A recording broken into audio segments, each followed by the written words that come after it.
सरकार की भ्रष्टाचारी सरकार को उखाड़ फेंकने का निर्णय करके संकल्प लेकर परिवर्तन करने का मन बनाया है और भारतीय जनता पार्टी को आशीर्वाद देने का भी मन बनाया है।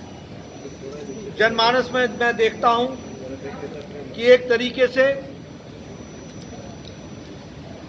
राजस्थान की जनता अपने आप को ठगा सा महसूस करती है। महिलाओं का उत्पीड़न, किसानों के साथ धोखा, युवाओं के साथ धोखा और आकंठ भ्रष्टाचार में डूबी हुई ये सरकार, इसको अलविदा कहने का राजस्थान की जनता ने मन बना लिया।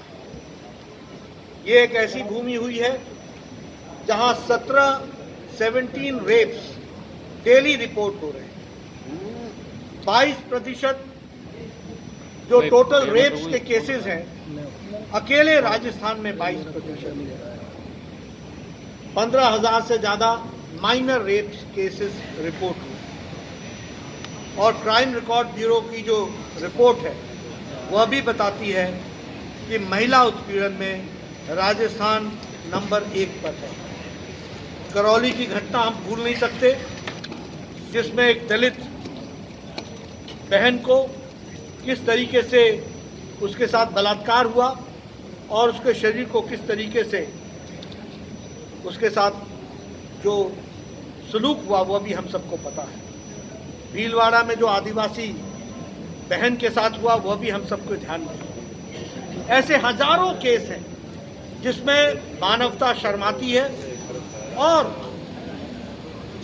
विशेष करके सरकार की उदासीनता, गहलोत सरकार की उदासीनता हम सबको देखने में मिलती है। के साथ धोखा की बात कहता हूं तो 17 पेपर लीक हुए, 17 पेपर लीक्स हुए, 50 लाख से ज़्यादा यूथ के साथ अन्याय हुआ और इसलिए युवाओं ने भी मन बना लिया है कि वो इस सरकार को धत्ता दिखाकर, इस सरकार जिसने उनके साथ धोखा दिया, 17 बार पेपर लीक हुए हैं और सरकार बेशर्मी के साथ खड़ी है, यह भी हमको देखने को मिल रहा है। अगर हम किसानों की बात करें तो हमारे ध्यान में आता है कि हमारा किसान भाई जिसको कहते थे कि कर्जे माफ़ कर देंगे, मेरे आंकड़ों को आप सही कीजिएगा, लेकिन 19,000 से ज़्यादा किसानों की भूमि उसकी नीलामी हुई है और कुर्क हुई है, उसको कुर्क किया गया, कॉन्फिस्केट किया गया। ये राहुल गांधी जो आकर के बोला करते थे कि किसानों का कर्जा माफ़ होगा, आज 19,000 किसान अपनी धरती को, अपनी ज़मीन को कुर्क करा के बैठे हैं और इसलिए किसान उद्वेलित है।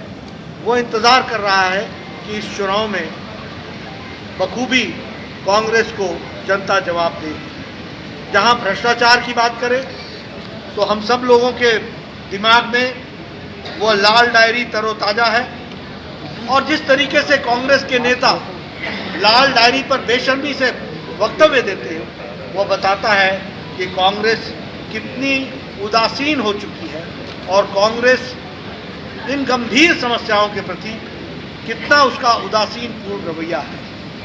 मैं जब यहाँ कोटा में आया हूँ तो मुझे दुख के साथ कहना पड़ता है कि जहाँ राजस्थान महिला उत्पीड़न में सबसे आगे खड़ा है, वहीं यहाँ का स्थानीय नेता ये कहता है कि राजस्थान मर्दों की भूमि है, इसलिए बलात्कार स्वाभाविक है। आप समझ सकते हैं कि ऐसे नेता और ऐसी पॉलिटिकल पार्टी, ऐसा राजनीतिक दल महिलाओं के प्रति किस तरीके की भावना रखता है और ऐसे पार्टी को और ऐसी नेता को कोटा की जनता और राजस्थान की जनता भरपूर मजा चखाएगी और उन्हें सत्ता से और पद से पदच्युत भी करेगी और साथ ही साथ भारतीय जनता पार्टी को अपना समर्थन देगी। मैं एक बहुत ही उत्साह का वातावरण भारतीय जनता पार्टी के पक्ष में देख रहा हूं।